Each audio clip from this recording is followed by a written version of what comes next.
Hey guys, welcome back. ഇന്ന് try ചെയ്ത് നോക്കുന്നത് ട്രെൻഡിങ് ആയിട്ടുള്ള ക്യാരറ്റ് ജാമുനാണ്. അതിനാദ്യം തന്നെ ക്യാരറ്റ് 2-3 എടുത്ത് ക്യൂബ്സായി കട്ട് ചെയ്തിട്ട് മിക്സിയിലിട്ടൊന്ന് ഗ്രൈൻഡ് ചെയ്യാണ്. ആദ്യം ഒന്ന് ഗ്രൈൻഡ് ചെയ്തിട്ട് പിന്നെ കുറച്ച് പാൽ കൂടെ മിക്സ് ചെയ്ത് വീണ്ടും ഗ്രൈൻഡ് ചെയ്ത് ഈ ഒരു കൺസിസ്റ്റൻസി ആക്കി.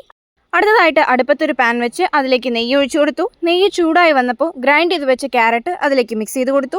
ക്യാരറ്റും നെയ്യും നന്നായി മിക്സ് ആവുന്നത് വരെ ഇളക്കി കൊടുത്ത് അതിൻ്റെ ടെക്സ്ചർ മാറാൻ തുടങ്ങിയപ്പോൾ ഒരു ബൗൾ പഞ്ചസാര ആഡ് ചെയ്തു. പിന്നെ 1/2 കപ്പ് പാലും അതിനൊപ്പം ഒരു ചെറിയ ബൗളിൽ റവയും മിക്സ് ചെയ്തിട്ട് നന്നായി ഇളക്കി കൊടുത്തു. കാരണം നമുക്ക് ഒരു മാവിൻ്റെ ടെക്സ്ചറാണ് വേണ്ടത്, നമ്മൾ ബോൾസ് ആണ് ഉണ്ടാക്കുന്നത്. അപ്പോൾ പാത്രത്തിൽ നിന്ന് മാവ് വിട്ടു വരുന്നത് വരെ മിക്സ് ചെയ്ത് കൊടുത്തു. അതിനുശേഷം ഗ്യാസ് ഓഫ് ചെയ്ത് ചൂടാറാൻ വെച്ച് അതിനെ ബോൾസ് ആക്കി മാറ്റിയെടുത്തു. അടുത്തതായിട്ട് അടുപ്പത്ത് മറ്റൊരു പാൻ വെച്ച് അതിലേക്ക് 2 ഗ്ലാസ് പാലൊഴിച്ചു കൊടുത്തു. പാല് നന്നായി തിളച്ചു വന്നതിന് ശേഷം അതിലേക്ക് 1 കപ്പ് വീണ്ടും പഞ്ചസാര ആഡ് ചെയ്ത് കൊടുത്തു. പഞ്ചസാര അലിഞ്ഞു വരുന്ന നേരം കൊണ്ട് ഒരു ബൗളിൽ കോൺഫ്ലോറും കസ്റ്റർഡ് പൗഡറും എടുത്ത് നന്നായി പാലൊഴിച്ച് മിക്സ് ചെയ്തു.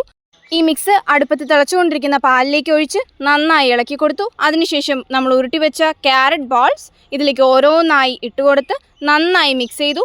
നല്ല കൊഴുത്ത ഒരു കൺസിസ്റ്റൻസി വരുന്നത് വരെ മിക്സ് ചെയ്ത് ഒരു റൗണ്ട് ഷേപ്ഡ് പാത്രത്തിലാക്കി നമ്മൾ ഫ്രിഡ്ജിൽ എടുത്തു വെച്ചു. പിറ്റേ ദിവസമാണ് നമ്മളിത് എടുത്തു നോക്കുന്നത്.